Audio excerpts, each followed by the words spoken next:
एक दफा का जिक्र है कि एक बादशाह की 3 बेटियां थीं। वो उन सब से मोहब्बत करता था, लेकिन सबसे छोटी बेटी उसकी लाडली थी। वो इतनी हसीन वो नाजुक थी जैसे परिंदे की आवाज की मिठास। एक रात उस शहजादी ने ख्वाब में सर का एक खूबसूरत सुनहरी हार देखा। वो इतना दिलकश था कि सुबह जागने के बाद शहजादी के दिल में उसे पाने की शदीद ख्वाहिश पैदा हो गई। अफसोस, ऐसा मुमकिन न था। वो उदास रहने लगी और दिन ब दिन कमजोर होने लगी। बादशाह ने अपनी बेटी की हालत देखी तो पूछा, बेटी तुम्हें क्या हुआ है, क्यों इतनी उदास हो? बाबा, मैंने ख्वाब में सर का एक निहायत खूबसूरत सुनहरी हार देखा है और अब उसके बगैर जिंदा रहना मुमकिन नहीं। ये सुनकर बादशाह ने इरादा किया कि वो अपनी बेटी के लिए वो हार जरूर बनवाएगा। मुल्क भर के सनारों को बुलवाया गया जो बेशुमार हार लेकर हाजिर हुए, लेकिन शहजादी ने कोई भी कबूल न किया। एक दिन वो जंगल में गई और एक बहुत बड़ा सफेद रीछ देखा।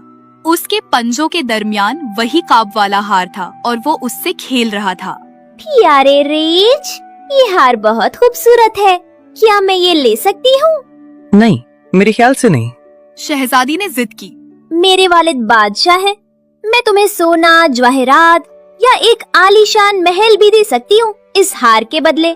ये हार पैसों से नहीं मिल सकता, इसका सिर्फ एक ही बदला हो सकता है। क्या मतलब? ये हार सिर्फ तुम्हारे बदले मिल सकता है, अगर तुम मुझसे शादी कर लो तो। शहजादी ने सोचा कि इस हार के बगैर जिंदगी का कोई मतलब नहीं और हामी भर ली। रीछ ने उसे हार दे दिया और तय हुआ कि 3 दिन बाद यानी थर्सडे को वो उसे लेने आएगा। शहजादी घर वापस आई तो वो बहुत खुश थी। उसने बादशाह को रीछ से मुलाकात और उस सौदे के बारे में बताया। बादशाह ने सोचा कि रीछ को रोकना कोई मुश्किल काम ना होगा। थर्सडे को सफेद रीछ शहजादी को लेने आया। बादशाह के सिपाही दरवाजे पर खड़े थे, मगर रीछ ने एक जोरदार धाड़ लगाई और कोई भी उसके आगे टिक न सका। हथियार बेकार हो गए। रीछ महल में दाखिल हो गया। ये देखकर बादशाह ने अपनी सबसे बड़ी बेटी को बाहर भेज दिया।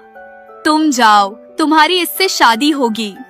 रीछ ने उसे अपनी पीठ पर बैठाया और रवाना हो गया। रीछ 1 घंटे तक जंगल में दौड़ता रहा। फिर उसने शहजादी से पूछा, क्या कभी इससे ज्यादा नर्म बैठने की जगह देखी है? जी हाँ, मेरी माँ की गोद में इससे ज्यादा नरमी है। और कभी ऐसा नजारा देखा है? हाँ, महल के मीनार से इससे ज्यादा खूबसूरत दिखता है। तो फिर तुम मेरी दुल्हन नहीं हो। ये कहकर उसने उसे वहीं जमीन पर उतार दिया और खुद आगे बढ़ गया। बड़ी शहजादी को रास्ता ढूंढकर घर वापस जाना पड़ा। दूसरी दफा फिर रीछ आया तो बादशाह ने दूसरी बेटी को भेजा। वो भी वापस लौट आई। तीसरे थर्सडे रीछ एक बार फिर शहजादी को लेने आया। अब बादशाह के पास कोई चारा न था। सबसे छोटी शहजादी आगे बढ़ी, रीछ की पीठ पर सवार हुई और वो उसे लेकर रवाना हो गया। रीछ 1 घंटे तक जंगल में दौड़ता रहा। फिर वो रुका, शहजादी की तरफ मुड़ा और पूछा, बताओ, क्या तुम कभी इससे ज्यादा नरमी से बैठी हो? नहीं, कभी नहीं। मैंने इससे ज्यादा नर्म फन नहीं देखा। और क्या तुमने कभी इससे ज्यादा खूबसूरत नजारा देखा है? नहीं, कभी नहीं।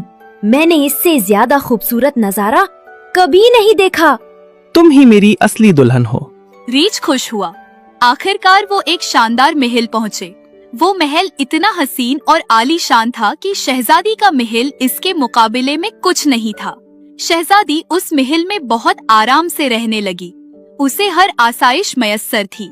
दिन के वक्त सफेद रीछ कहीं चला जाता और रात को लौटता। रात में वो एक इंसान बन जाता था। इस महल में न कोई चिराग था, न शमा, न रोशनी का कोई जरिया, लिहाजा शहजादी ने उसे कभी देखा नहीं। लेकिन वो महसूस कर सकती थी कि वो नहायत खूबसूरत शहजादा है जो उसे बहुत मोहब्बत करता था।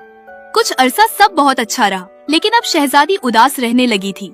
एक रात उसने कहा, मैं अपने घर जाना चाहती हूँ, अपने माँ बाप से मिलने।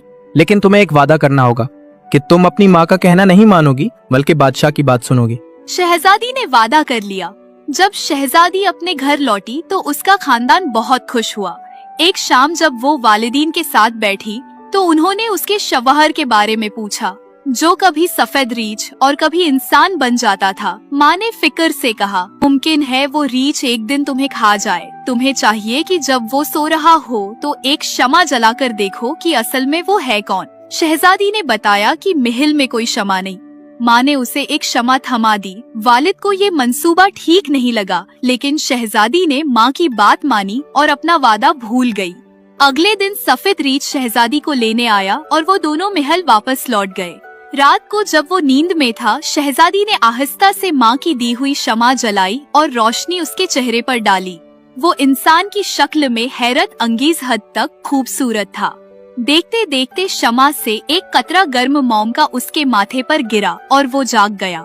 दुख से उसने बताया कि अगर शहजादी 1 महीना और सब्र करती तो वो जादू से आजाद हो जाता, लेकिन अब उसे हमेशा के लिए जादूगरनी के पास जाना होगा।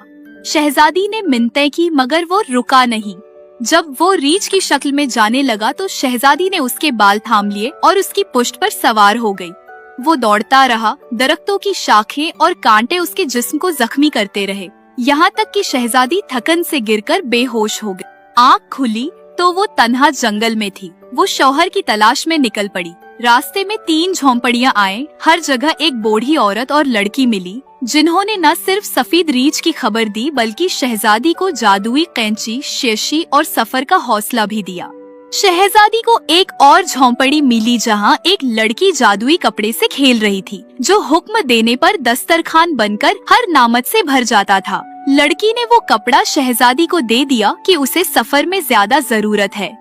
शुक्रिया अदा करके शहजादी दोबारा सफर पर रवाना हुई, यहाँ तक कि वो एक शफाफ शीशे की फिसलन भरी पहाड़ी के दामन तक पहुँची। वहाँ एक बूढ़ी औरत से उसे मालूम हुआ कि रीछ कल ही वहाँ से गुजरा है। झोंपड़ी में भूखे बच्चे मौजूद थे।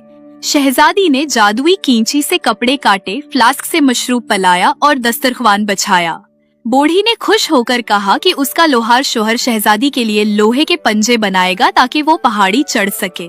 लोहे के पंजे पहनकर वो दिन रात रेंगती रही और बेलाखिर पहाड़ी की चोटी पर पहुंची, जहां एक महल था जादूगरनी का, जो 3 दिन बाद वालिमोन यानी रीछ से शादी करने वाली थी। शहजादी ने कींची के बदले 1 रात का सौदा किया, मगर जादूगरनी ने वालिमोन को नींद की दवा पल्ला दी। अगली रात फ्लास्क के बदले 1 और रात ली, मगर वो भी वैसे ही गुजर गई। वालिमोन ना जागा। तीसरी रात भी जादूगरनी ने वालिमोन को शाम 7 बजे नींद की दवा दी।